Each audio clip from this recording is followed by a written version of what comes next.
Every year, a crime is committed on a global scale. It's a heist so vast, so audacious, that its cost dwarfs the GDP of most nations.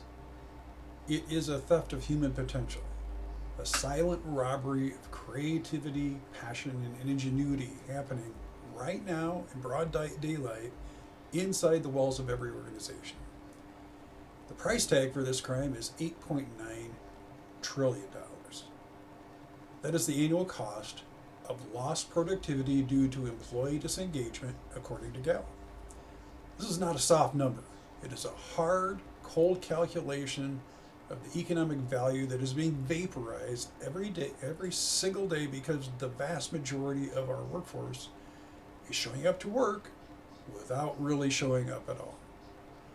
This is the crisis of the corporate zombie, the employee who has stopped thinking, stopped caring, and is doing the absolute minimum required to survive. They are the living embodiment of wasted human capital, and they are the default product of the modern workplace. I know this because for 30 years I've been a consultant in the trenches of corporate change. I've walked the floors of Fortune 500 companies and venture-backed startups, and everywhere I go I see the same thing. Brilliant, capable people who have been systematically drained of their energy, their creativity, and their will to contribute. I know this because it happened to me. I was hired as a senior agile coach at a large financial institution. I was hired for my expertise in organizational transformation. And for the first 6 months, I spent 50% of my time on a single, soul-crushing task, manually pulling data out of an application and stuffing it into spreadsheets so that they could do reports. Kind of embarrassing that a Fortune 500 company is doing the reports off of spreadsheets, but that is what it is. I hated every moment of it. Not because the work was beneath me, although it probably was, but because it was a criminal waste of my time and the company's money. A well-written script could have done it in minutes. So, I did what any reasonable, engaged employee would do. I raised the issue with my leadership, and I proposed a solution. I said, let me automate this so I can do the work you're actually paying me for. The response was swift and unambiguous. I was fired for questioning their process. In one act, that organization communicated several things simultaneously. That the process mattered more than the person, that initiative was a punishable offense, and that the intelligence of a senior professional was worth less than their compliance. They did not just lose an employee that day. They sent a chilling message to every other employee who witnessed it. Keep your head down, do your task, and do not dare to think differently. They turned me into a zombie. They told me in no uncertain terms I should have sat down, shut up, and done what I was told. If it can happen to me, it is happening to your people right now. This experience, and hundreds like it, led me to develop a framework for understanding what happens to people at work.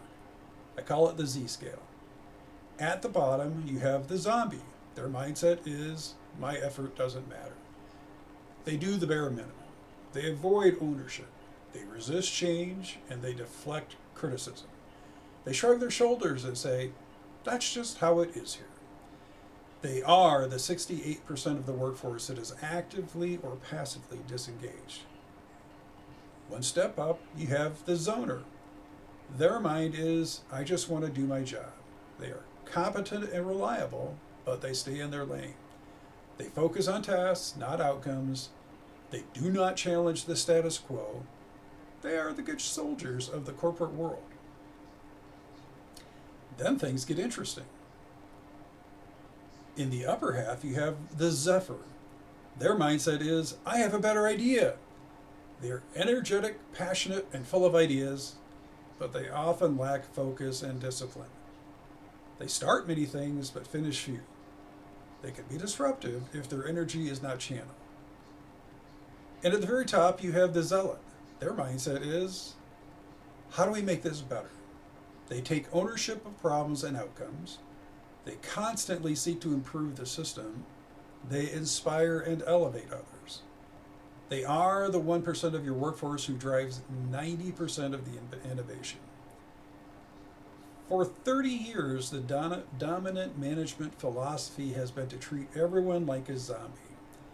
We build systems of command and control, surveillance, and micromanagement. We assume that people need to be directed, monitored, and incentivized with carrots and sticks. And in doing so, we create the very disengagement we're trying to solve. We take passionate, creative people, zephyrs and potential zealots, and we systematically crush their spirits until they retreat into the safety of the zoner or the silence of the zombie. But what if we have it all backwards? What if the problem is not that our people are disengaged, but that our systems are disengaging? Here's the most dangerous and counterintuitive insight from my 30 years in the trenches. The people who are causing the most damage to your organization are often your best people. I'm talking about the heroes, the ones who refuse to give up, the ones who absorb the chaos, work extraordinary hours, and hold the team together through sheer force of will and personal sacrifice. Zombies are all too willing to let someone else do their job. I know this pattern not just as a coach, but as a husband. When my wife and I were dating, she would often call me late at night, sobbing. She was overwhelmed, convinced she could not possibly get everything done. And I would tell her what I could see clearly from the outside. She was not struggling because she was inadequate. She was struggling because she was doing the work of 3 or 4 people. She was a hero in a zombie organization, and the system was consuming her. The hero is not a sustainable solution. They are a symptom of a broken system. They will burn out. They will grow resentful. And eventually, they will leave, taking with them an irreplaceable depth of knowledge and institutional memory. And here's the truly insidious part. The hero's conscientiousness, their inability to let things fall through the cracks, becomes the very mechanism by which the zombie's inaction is subsidized. The hero picks up the slack. The zombies learn that slack will always be picked up, and the organization, seeing that the work somehow is getting done, never confronts the underlying dysfunction. Your heroes are not just saving the day. They're masking the systemic failures that are creating zombies in the first place. They are so busy fighting fires that they cannot see that they are standing in a tinderbox of the organization's own design. So what do we do? How do we break this cycle? How do we stop punishing our heroes and subsidizing our zombies? It starts with asking a different set of questions. For 30 years, we've been asking, how do we engage our employees? That might be the wrong question. It assumes the employee is the problem. Let's substitute that with a different question. Let's ask instead, how are we disengaging our employees? This question shifts the focus from the individual to the system. It forces us to look in our own mirror and ask hard questions about our leadership, our own processes, and our culture. I want to leave you with 3 questions you can take back to your organization on Monday morning. 3 questions that will begin the process of dismantling your zombie factory and building a zealot garden. Question 1, where are my heroes? Who are the people who are consistently working late, absorbing the chaos, and saving the day? And instead of just celebrating them, what if you ask them the question, what is so broken about the system that your heroism is required? Question 2, what work would I do for free? This is the question that uncovers intrinsic motivation. Ask it of yourself. Ask it of your people. The answer will tell you where the team's natural energy flows. It's pretty clear that people perform better at jobs they love. And your job as a leader is not to motivate them, but to clear a path and let them get at it. Question 3. What is one thing I can stop doing? What is one report you can stop generating? One meeting you can cancel? One approval you can delegate? The path to engagement is not about adding more programs. It is about removing the soul crushing bureaucratic nonsense that is getting in the way of great work.